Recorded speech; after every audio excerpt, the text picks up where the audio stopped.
Bonjour Johnny, Comment tu vas, ça va pas mal, mais Monsieur Manœuvre? Monsieur Hallyday, c'est à vous là, c'est à toi qu'il faut dire bravo quand même. 70 ans, dont 59 passés sur scène quand même. J'ai toujours 20 ans.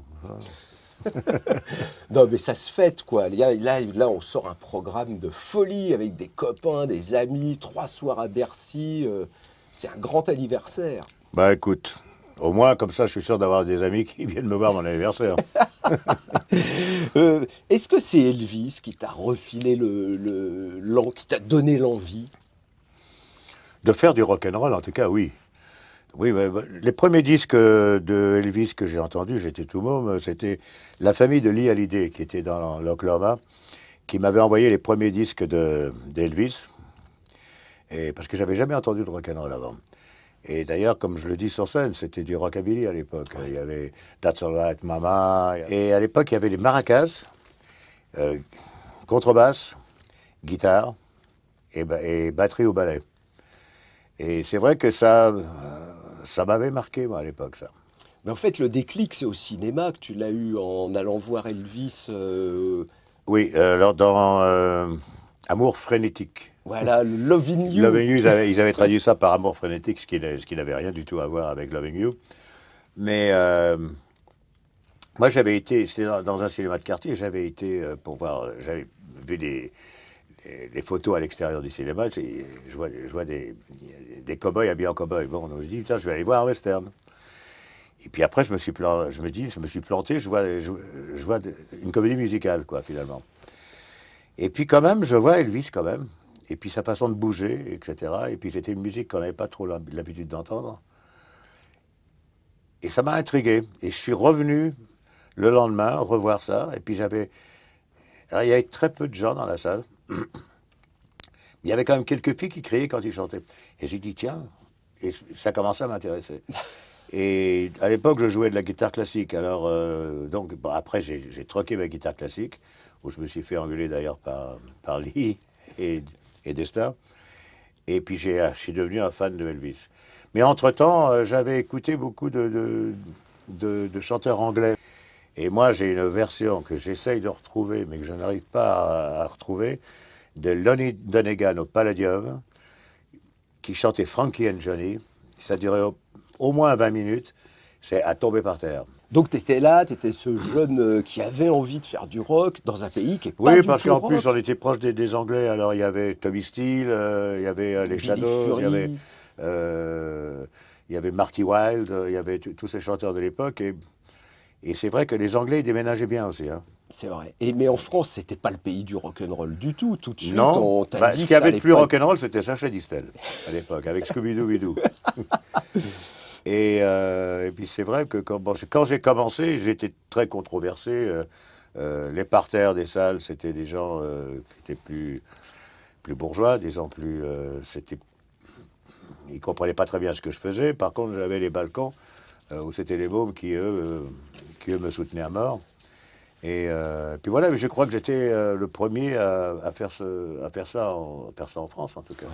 Et alors, il fallait adapter. À l'époque, on voulait adapter le rock. On pouvait pas chanter Bebop Lula. Il fallait que quelqu'un explique, fasse le texte français. Ben, c'est-à-dire qu'on n'a pas chanté des choses très géniales en tant que parole quand j'ai commencé, mais on ne pouvait pas chanter Be Apola, c'est My Baby en français, quoi, ou Blue Suede Shoes, ne marche pas sur mes chaussures en teint bleu. Euh, ça- Donc c'était pas facile. Et puis, la langue française n'était pas la même qu'en anglais, dans le sens des pieds. La métrique, quoi. Les mots en français sont plus longs qu'en anglais. Donc il fallait adapter aussi des paroles qui puissent aller sur la mélodie, parce que le rock'n'roll, c'est quand même une musique où il y a besoin d'un certain nombre de pieds, qui a besoin pour le tempo en tout cas, T'as pour le sorti, phrasé surtout. Tu as sorti des 45 tours tout de suite en 60-61 et le premier n'a pas tellement marché, t'aimais follement, mais le deuxième, Souvenir, c'était de la folie, c'était le raz-de-marée, c'était l'explosion, quoi. Souvenir est une chanson qui m'a fait démarrer. Mais le premier disque, il y avait surtout Leslie Fee, qui avait marché, mais uniquement par rapport aux gens de ma génération.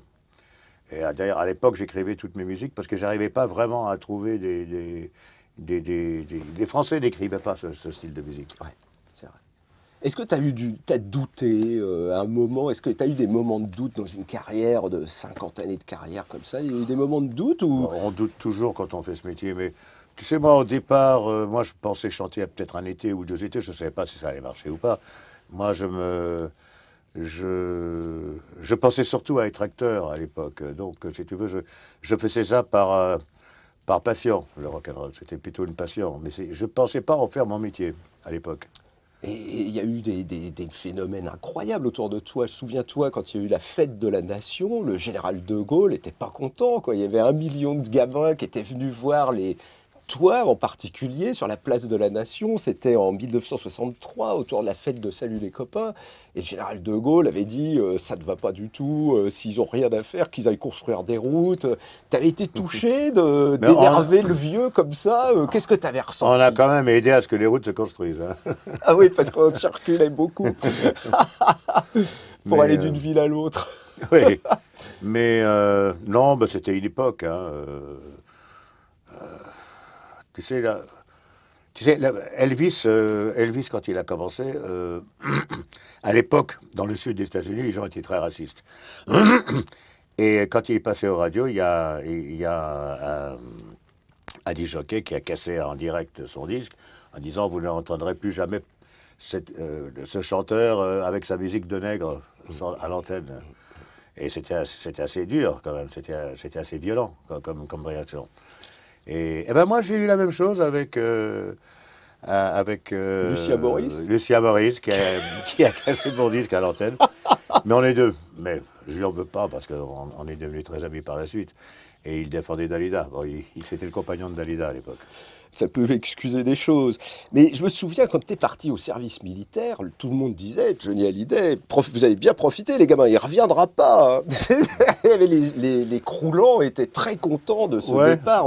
Bah, d'abord, mon service militaire, je l'ai fait comme tous les Français, comme tous les jeunes de mon âge.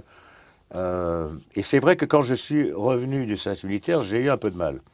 Parce qu'il y avait d'autres gens qui sont arrivés entre-temps. Et quand j'ai repris mes concerts en sortant de l'armée, c'est vrai que je me rappelle, il y avait des demi-salles. Hein, c'était pas complet à l'époque.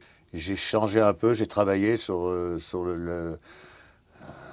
style musical que je faisais. Et puis c'est là que j'ai commencé à travailler avec Mick Jones Voilà. et Tommy Brown. Et on a commencé à faire des jolies sarades, des choses comme ça. Et puis tu as trouvé un certain Jimi Hendrix qui faisait ta puis après, première partie. il y a eu Jimmy qui est parti en tournée avec moi. Ça, c'était gonflé, parce que personne en Angleterre ne voulait. Tout le monde disait, attention, s'il arrive, il fait votre première partie, plus personne passe derrière. Donc les Who avaient la trouille, les Stones n'en voulaient pas. Et toi, Johnny Hallyday, tu dis, bon, moi, je vais le prendre, votre gars. Mais oui, parce que d'abord, je trouvais ça formidable, ce qu'il faisait. J'avais jamais entendu un guitariste comme ça. Moi, j'ai toujours été un grand fan de Guitar Hero. Pour moi, il en faisait partie. Et en plus, on était devenus très potes, Jimmy et moi. Et quand on est parti, il devait partir avec moi 15 jours. On est restés 6 mois en tournée ensemble. Et vraisemblablement, s'il n'était pas parti en tournée avec moi, j'aurais vraisemblablement jamais enregistré Hey Joe. Ouais. Qui a été la clé d'un nouveau public aussi. Ouais. C'était à chaque 45 tours, on décrochait des nouveaux Ouais. fans. Ouais. Il y a eu des 45 tours un peu scandaleux. Est-ce que tu pourrais rechanter Jésus-Christ est un hippie? Ouais, avec le temps, oui, bien sûr. Oui. Parce qu'à l'époque, ça avait pas, ça avait des... Ben, il faut se remettre dans le contexte de l'époque. À l'époque, les gens étaient beaucoup moins ouverts qu'aujourd'hui. Hein. On parlait de Hendrix. Voilà, quand on parle comme ça, je pense à tous les guitaristes qui ont accompagné Johnny Hallyday. Il y a quand même une bande de pointures absolument incroyable. J'ai toujours aimé les guitaristes. Puis j'ai eu la chance aussi d'enregistrer énormément à Londres, d'être reconnu par énormément de musiciens en Angleterre. Et donc d'avoir eu beaucoup de ces guitaristes qui sont venus jouer dans mes séances. Jimmy Page, Donc Jimmy Page. Big Jim Sullivan. Oui, et puis il y avait aussi Clapton. Et sur scène, tu tournais, donc il y avait Mickey Jones qui a été faire Foreigner après il y a eu Rolling, après il y a eu Nono, enfin, et aujourd'hui il y a Yarol Poupeau. Aujourd'hui, il y a Rolf Poupeau et puis Robin Le Mesurier. Et Robin Le Masurier. Que j'ai connu d'ailleurs à l'époque quand il jouait avec Rod Stewart. D'ailleurs. Comment t'as rencontré Yarol Alors, Yarol, je l'ai rencontré quand j'ai tourné Jean-Philippe, le film, D'accord. le film qui parle de si Johnny Hallyday n'existait pas. Ce monde où Johnny n'existerait pas. Et donc, le concert du Stade de France à la fin, où je dois aller sur scène, où je redeviens Johnny Hallyday, ils avaient demandé à de la figuration à des gens de venir, et puis ils avaient demandé à Yarol de faire le guitariste. Et Yarol, sur scène, pour le film, a joué le guitariste. Et c'est comme ça qu'on s'est connus. Et tu t'es dit, ah, Parce qu'on attendait beaucoup, hein. Au cinéma, on attend beaucoup, il faut bien le savoir, hein. Le temps qui change les lumières, etc. Des fois, on attend 2-3 heures avant de retourner la suite de la scène. Et alors, quand elle était sur scène et qu'il y avait un public, parce qu'il y avait un public de figurants, mais enfin, c'était quand même un public, et on a commencé à faire des bœufs. Et on a commencé à faire des trucs comme des chansons comme I found my thrill. Puis lui il me suivait toujours. Pam, pam, pam, pam, Blueberry pam. Hill. Puis on a parlé, on a discuté, on a fait le bœuf comme ça pendant 2-3 heures sur scène. On est devenus potes et puis voilà, c'est venu naturellement après. Voilà. Si on regarde les disques de Johnny, il y a eu tous ces grands guitaristes, puis il y a eu des paroliers. Il y a eu des garçons, des gens qui sont venus. Ça commence avec Gilles et Jan, et puis après il y a Philippe Labro, Michel Mallory, Pierre Billon, Long Chris, Michel Berger, Goldman. Tout le monde a écrit. Enfin, il y a 1000 chansons au répertoire de Johnny Hallyday, Puis maintenant, Miosek. et maintenant Miosek. Comment ils font ces gens-là? Ils viennent beaucoup chez toi, ils t'écoutent, ils te regardent parce que Non, ils pas collent les tellement. mots qu'il faut. Ils font des ébauches, puis après je leur dis ça va pas, et puis après on travaille ensemble. Mais souvent ils me demandent des idées. Alors je leur donne des idées, et puis ils écrivent de leur côté, et je finalise avec eux. Là par exemple, en ce moment je travaille avec Miosek sur un éventuel album où j'ai envie de refaire un disque sur les prisonniers, Ah sur les ouais. tolards. Donc je lui dis, il faut qu'on trouve, ben, il faut trouver l'histoire. Vous savez, une chanson, c'est comme un film, hein. Il faut un début, un milieu, une fin. Donc il faut trouver des histoires, il faut trouver des sujets pour ça. Donc moi, les tolards, j'ai beaucoup de tendresse pour ces gens qui sont en prison et qui ne sont pas toujours de leur faute, qui ont une enfance malheureuse. Voilà, donc moi quand j'ai chanté à Bochut, c'était en Suisse, j'avais fait un concert pour eux. Et quand je suis sorti avec mes musiciens dans la cour, où il y avait les voitures qui nous attendaient, pour lui dire au revoir avec des gobelets en métal contre les barreaux. Ils nous disaient au revoir en tapant sur les barreaux. Et moi, dans le noir en plus, de la nuit. Et moi, j'en garde un souvenir très... Mais il y a beaucoup de chansons qui parlent de ça, depuis les portes Et du d'abord, celui qui m'a donné pénitencier. envie de faire ça, d'ailleurs, c'est Johnny Cash, Eh ouais, qui était allé jouer à à Saint-Quentin. Saint-Quentin. Mais Ouais. tu as beaucoup de chansons, depuis les portes du pénitencier jusqu'à Ouais. Mirador. Ouais. Il y en a énormément. Tu as joué à Fleury-Mérogis au Ouais. tout début. Ouais. C'est des choses formidables, Ben, c'est ça. des choses, c'est des histoires d'hommes, quoi. C'est... Enfin, je suis content de faire ça. Je suis content de leur donner un petit peu de mon temps. Si on parle des albums, moi, il y a un album que j'ai toujours adoré, c'est Rivière, ouvre ton lit. C'est un disque incroyable où il y a les Small Faces, il y a Steve Marriott, il y a Peter Frampton, tout le monde joue C'est là derrière. que j'ai rencontré Rolling sur cet album-là. Ah d'accord. Ouais. C'est un album prodigieux, le Ouais. voyage au pays des vivants, Ouais. incroyable. Bon, on Rivière, l'a fait souvent, hein. il y a une On essaie de possibilité. changer les chansons quand on fait des spectacles, on ne peut pas toujours faire les mêmes. Mais on l'a fait souvent, Voyage au pays des vivants. Et puis, il y a 3-4 ans, j'avais refait Rivière au Votonly. Oh, ça c'était Ouais. génial. Mais est-ce que Réclamation pourrait un de ces quatre revenir? Oui, bien sûr. Ouais, je laisse une petite surprise pour ça. Ah, moi j'adorerais, hein. Et moi, j'aime bien Oh, Réclamation. Oui. c'est énorme. Ouais. Appelez-moi le chef de rayon. C'est moi, Pardon. et Euh, puis, des trucs, je suis pas d'accord.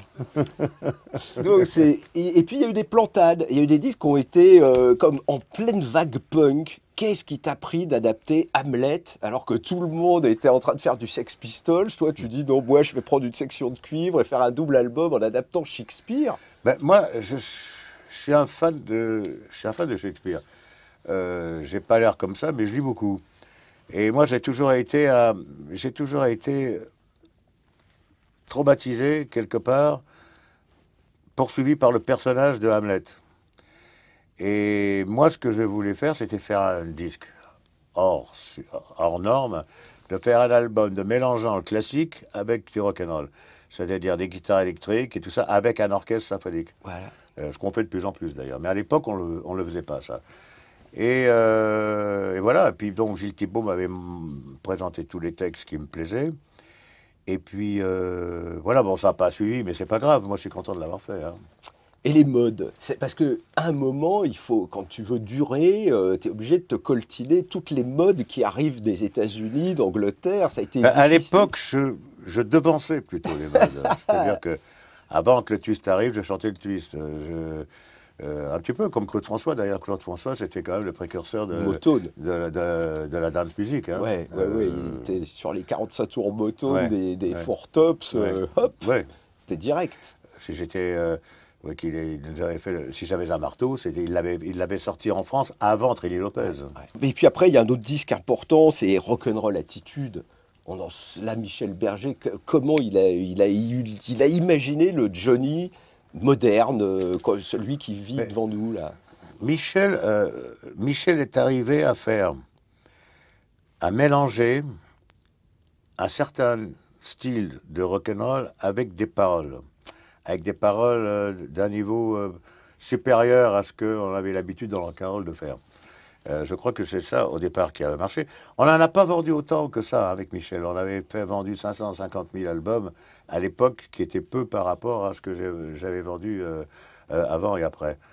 C'est pas mon plus gros score. Mais c'est le disque tournant. J'en ai beaucoup plus vendu, par exemple, juste après avec Goldman, Ouais, avec l'envie et Gang. tout ça, Laura, l'envie, etc.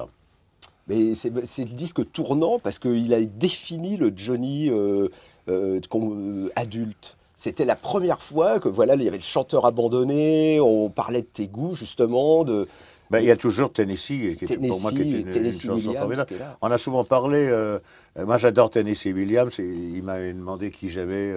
J'ai dit j'adorais les pièces de Tennessee Williams, que tous les films que j'ai aimés moi dans ma jeunesse étaient en général d'après des pièces de Tennessee Williams. Et l'idée de quelque chose de Tennessee est venue comme ça.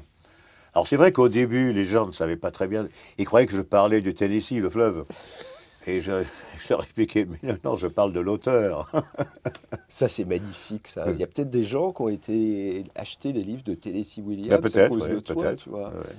Et après, c'est les stades. Après, c'est vraiment. Après, il y a Gang, et puis c'est la porte, c'est Johnny Hallyday, tu te mets à tourner dans les Ben, stades. après, oui, après, je voulais faire des spectacles pour donner un petit peu des rêves aux gens, pour donner un petit peu de l'immensité, un petit peu comme les films, moi, que je voyais, où je disais, bon, on n'a pas l'habitude de faire ça sur scène, pourquoi pas essayer? Et moi, j'essaye toujours de faire des choses pour faire rêver les gens, pour que les gens passent une soirée avec qu'ils en aient plein les mirettes.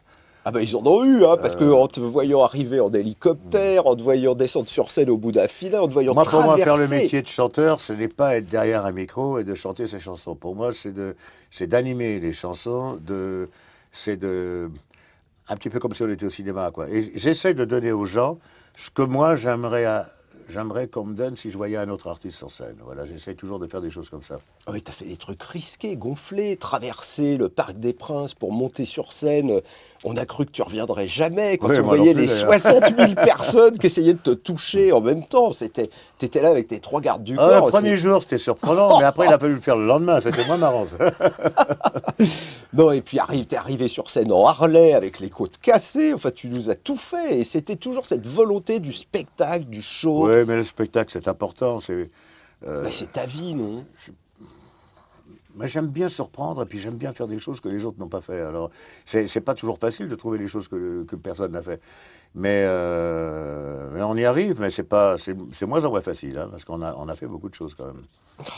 Comment on choisit quand on a un répertoire de 1000 chansons Je choisis pas un peu, je teste des fois des chansons et puis je vois un petit peu ce que les gens, d'après leur réaction, ce qu'ils aiment ou ce qu'ils aiment moins. Alors je refais après un tour d'horizon par rapport à ceux qu'ils aiment, qui ont été le plus applaudis ou ce qu'ils aiment le mieux. En général, c'est comme ça que je fonctionne. Là, samedi soir, tu vas faire un concert spécial, ce qui va se passer au théâtre Bah, de ce que je Paris. fais à Bercy, c'est rien à voir avec ce que je vais faire au Théâtre de Paris. Tu peux nous Au donner Thé- quelques Bon, au idées? Théâtre de Paris, je vais refaire des trucs comme, je sais pas moi, je peux pas trop dire, mais je suis un rock'n'rollman que j'ai pas fait depuis longtemps. Dead or Alive de Lonnie Donegan, mais version rock, hein, pas version skiffle. Bebop Alula avec Brian Seltzer, tu vois, pour des Blue Suede Shoes, des trucs comme ça, quoi, des trucs, Des vrais trucs des trucs qui m'ont rock'n'roll. donné envie de faire ce métier, quoi, voilà. Ce soir, ça va être ça. Et mais alors, sur TF1 en 2009, quand tu es venu dire j'arrête, c'est ma dernière tournée, c'est le tour 66, ça sera le dernier, qu'est-ce qui s'est passé? T'as changé d'avis depuis? Entre-temps, j'ai eu mon accident et puis donc j'ai arrêté, forcé, hein. Et puis ensuite, en plus, j'ai commencé à paniquer en me disant, mais je tournais en rond, j'ai dit, mais qu'est-ce que je fais là? C'est pas possible, j'ai besoin de faire le métier que je fais, j'ai besoin d'aller sur scène. Ou alors je m'ennuie à mourir. Mais rien ne vaut le contact avec le public. Est-ce que tu as retrouvé ça quand tu as fait du théâtre? Sur scène au théâtre, est-ce qu'il y a un contact? Oui, mais différemment. Parce qu'il y a une pièce, parce qu'il y a une histoire, parce il y a un texte, un dialogue à respecter. Mais c'est vrai que de jouer devant une caméra en tant qu'acteur, euh, et puis de jouer devant un public, même la même chose, hein, euh, il y a quand même il y a quand même le contact avec le public et les réactions qu'on entend quand même sur scène du public qui ne sont pas les mêmes que quand il y a une caméra avec, voilà, juste avec le caméraman derrière. C'est sûr. C'est vrai, je comprends qu'il y ait beaucoup d'acteurs de théâtre qui préfèrent faire du théâtre que du cinéma. Alors là, moi, je suis obligé un peu de tirer le bilan. 50 ans de carrière, 182 tournées, J'ai 1000... plus de 50 ans de carrière, hein. J'ai commencé à 16 ans et j'en C'est ai commencé. 70. Ouais, ouais, ouais. Donc, moi, j'avais calculé 59 ans Ah, ça. de... Si on calcule que tu as commencé à 11 ans à chanter cette chanson de Davy Crockett, est-ce que tu t'en souviens? Oui, David Crockett, l'homme qui n'a jamais peur. Donc là, tu as 11 ans, et qu'est-ce qui te traversait l'esprit quand tu jouais? Tu étais pétrifié de trac ou... Je connaissais pas le rock'n'roll encore à cette époque-là. Et puis moi, je chantais une ou deux chansons dans le numéro de danse de Desta Eli Hallyday, pendant qu'il changeait de vêtements. Mais j'étais pétrifié de peur, ouais. Alors là, on est là, 59 ans de carrière, 182 tournées, 1000 chansons enregistrées, 48 albums studio, 100 millions de disques vendus, et il paraît que tu vas attaquer l'Amérique? Non, je ne vais pas attaquer l'Amérique, je vais faire un album en anglais, je vais faire une tournée aux États-Unis, ça ne veut pas dire attaquer. Mais c'est une super bonne idée! Et donc on va faire des villes mythiques pour moi, des villes comme Austin, Texas, Nashville, Tennessee, Miami, enfin bon, toute une série de concerts aux États-Unis. Pour ça, je vais faire un album en anglais avant. Et puis ensuite, de partir en Asie pour faire des concerts pour l'école que Laetitia, mon épouse, monte pour les enfants malades du sida, qui ne peuvent pas aller dans les écoles normales. Donc nous, on crée des écoles, je paye des écoles, pour construire des écoles, pour que ces enfants puissent aller à l'école. C'est chic, Ça, ça me touche de près. D'abord parce que mes filles viennent du Vietnam et que pour moi, c'est quelque chose que je leur dois. Est-ce que les Chinois auront le droit de Johnny Hallyday un jour? Oui, on doit chanter en Chine aussi. Ouais. Ouais. Mais donc, c'est un programme formidable. Donc, qu'est-ce que Johnny a appris toutes ces années au service du rock'n'roll? Ça sera ma question finale. Écoute, je suis un bon militaire, hein. Je suis au service du rock'n'roll, j'obéis au rock'n'roll, et le rock'n'roll qui a fait de Johnny Hallyday ce qu'il est. Et donc, pas besoin de lutter pour garder en toi une rock'n'roll attitude. Non, je lutte pas, je laisse aller les choses. Et dans une autre chanson, tu dis « Je ne recommencerai jamais ce que j'ai fait C'est faux, je recommencerai toujours. ». Merci, Faut Johnny. pas croire ce que je dis. Merci, Johnny. Merci. Merci, rocker.